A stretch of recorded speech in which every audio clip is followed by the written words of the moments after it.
दादी ने कहा कि वह बच्चों को कुरान पढ़ाने गई हैं और हमसे बातें करने लगी। थोड़ी देर बाद दादाजी भी आ गए और उनके साथ एक लड़की भी थी जिसका नाम अर्जुमंद था। दादाजी हमसे मिलकर बहुत खुश हुए। हमने उन्हें बताया कि लाहौर में भी हमारी कई संपत्तियां हैं। गखर में एक राइस मिल है और हमें इन सभी चीज़ों को नियंत्रित करने के लिए नियमित कर्मचारियों की आवश्यकता है। ये सारा काम हमें ही करना है। अगर हम उनमें फंसे होते तो आपसे मिलने में थोड़ा समय लगता, इसलिए हम पहले यहाँ आए, लेकिन अब आपसे दूर रहना मुश्किल है और फिर साहिवाल लाहौर से ज़्यादा दूर नहीं है। दादाजी, हम इस टूटे हुए परिवार को फिर से जोड़ने को आतुर हैं। भगवान ऐसा करे। अल्लाह हमें ताहिरा खानम की बुराई से बचाए। दादा अबू ने मुस्कराते हुए कहा। अर्जुमंद और निखत आरा कुछ ज़्यादा ही फ्रैंक हो गए। मैंने अर्जुमंद को अच्छी तरह से नोट कर लिया था कि वह हमारे आने से बहुत खुश थी। अगले दिन हम वापस जाने के लिए तैयार थे और वे सब बहुत उदास लग रहे थे। मैंने अचानक अर्जुमंद की ओर देखा और उसकी आंखों में निराशा के साए रेंगते देखे। मैं सारी परेशानी एक तरफ रखकर उनके पास गया। अर्जुमंद, मैं तुम्हारे पास आता रहूँगा। मुझे बताओ कि क्या तुम मेरे आने से कोई असुविधा महसूस करोगे? मैंने कहा था। अर्जुमंद ने आंखें उठाकर मुझे देखा। मुंह से तो कुछ न कहा, पर मन से आश्वस्त था कि आंखों की अपनी भाषा होती है। मैं मुस्कुराया और कहा, इस अनुमति के लिए धन्यवाद। उसके होठों पर एक फीकी मुस्कान फैल गई। उसके बाद हम चल दिए। जब तक वे लोग दिखाई दे रहे थे, मैं भी उन्हें देखता रहा। मामा और सरफराज भाई ने शायद मेरी हालत पर गौर किया होगा, लेकिन किसी ने कुछ नहीं कहा। अंत में साहिवाल से लाहौर होते हुए हम सुमनाबाद पहुंचे। यहाँ का माहौल हमेशा की तरह ही था। ताया अबू ने अच्छे व्यवहार से हमारा स्वागत किया। हीरा और सुल्ताना भी खुश थे। ये गलत है, तुम लोग कई दिनों से ऐसे ही गायब हो रहे हो। अब महामहिम, आपको ऐसा करने की अनुमति नहीं है। आप हमारी देखभाल भी करेंगे। सुल्ताना ने उदास होते हुए कहा, मैं ताया अबू से बात करूंगा। खैर, अभी हमारा कोई लंबा कार्यक्रम नहीं है, लेकिन मैं ताया से कहूंगा कि आप लोगों को हमारे साथ जाने दें। आप उन सभी लोगों से कैसे मिले? और एक लड़की है अर्जुमंद, वह बहुत ही परिष्कृत लड़की है। काश हमारा परिवार एक बार फिर से एक हो पाता। सुल्ताना ने उदास होकर कहा, यह जिम्मेदारी हम पर छोड़ दो सुल्ताना, और चिंता मत करो, सब एक हो जाएंगे। लेकिन कुछ दिनों बाद मैं दादा अबू, सुमन आरा बेगम और निखत आंटी और अर्जुमंद को यहाँ बुला लूँगा। ताया अबू की इजाज़त लेनी चाहिए। पहली बात तो ये कि वो मना नहीं करेंगे, लेकिन अगर वो करेंगे भी तो हम जिद पर अड़े रहेंगे।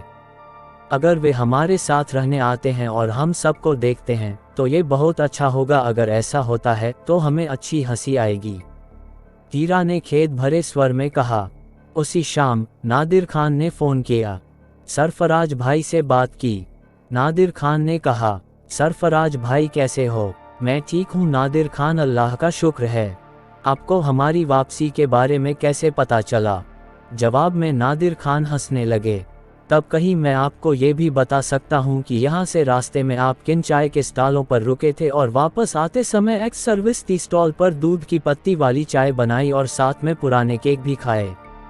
सरफराज भाई सन रह गए। नादिर खान, तुम हमारे लिए इतना कष्ट क्यों सह रहे हो? नादिर खान ने आपके लिए नहीं बल्कि अपने लिए कहा। कुछ चीज़ें अपने ऊपर ली जाती हैं, आपकी सुरक्षा की तरह मैंने इसे अपने ऊपर ले लिया है। आपके लिए खबर है, नादिर खान ने कहा। नादिर खान, बताओ क्या खबर है? चौधरी इरफान का निधन हो गया। नादिर खान ने एक विस्फोटक खुलासा किया और सरफराज भाई दंग रह गए। काफ़ी देर तक वह बोल नहीं पाता था। नादिर खान की आवाज़ ने उन्हें बोलने पर मजबूर कर दिया। सरफराज भाई ने पूछा कि क्या वह मारा गया? हाँ, 100%। और मज़ेदार बात यह है कि मैं आपको बता दूं कि उनकी भी मौत दम घुटने से हुई थी, और इससे भी दिलचस्प बात यह है कि उनके कंधे के नीचे एक रहस्यमयी बाल मिला था। आप समझे कि मेरा आशय क्या है? हाँ, मैं समझता हूँ नादिर खान, सरफराज भाई ने कांपती आवाज़ में कहा। तब कहीं ऐसे ही बाल पापा के शरीर के पास पाए गए और उसके बाद चांद खान की भी दम घुटने से मौत हो गई और उसके पास से इस अज्ञात जानवर के बाल मिले, और ये तीसरी मौत भी उसी तरह से हुई है। इससे मुझे विश्वास होता है कि ताई का तीनों मौतों से कुछ लेना देना है। नादिर खान ने कहा, नहीं, मैं अभी कुछ नहीं कह सकता। ताहिरा खानम को रहस्य विज्ञान में रुचि है। वे शिक्षण कार्य भी करते हैं और लोगों की समस्याओं का समाधान भी करते हैं। उनके गूढ़ विज्ञानों का स्वरूप क्या है और इन मौतों और बालों के साथ उनका क्या संबंध है, जब तक इस संबंध में गहन जांच नहीं की जाती तब तक मैं अपनी भाषा में नहीं कह सकता। हालांकि मैं आपको पहले ही बता चुका हूं कि ताहिरा खानम ने मेरे साथ जो बेइज्जती की है उससे मुझे काफ़ी दुख पहुंचा है। और हमने भी कहा है, नादर साहब, कि हम आपके साथ हैं। सरफराज भाई ने नादिर खान से बात करने के बाद मुझे सारी बात बताई।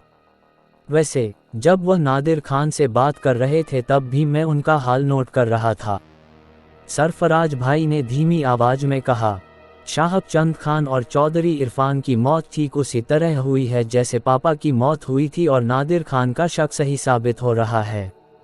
इसका मतलब ये हुआ कि ताहिरा खानम का इन घटनाओं से कुछ तो लेना देना है, लेकिन यह भी हो सकता है कि उसने अपने रहस्यमय ज्ञान से अपने विरोधियों को खत्म करने का नुस्खा खोज लिया हो। लेकिन मैंने आपको बताया है कि अस्थायी रूप से चुप रहें।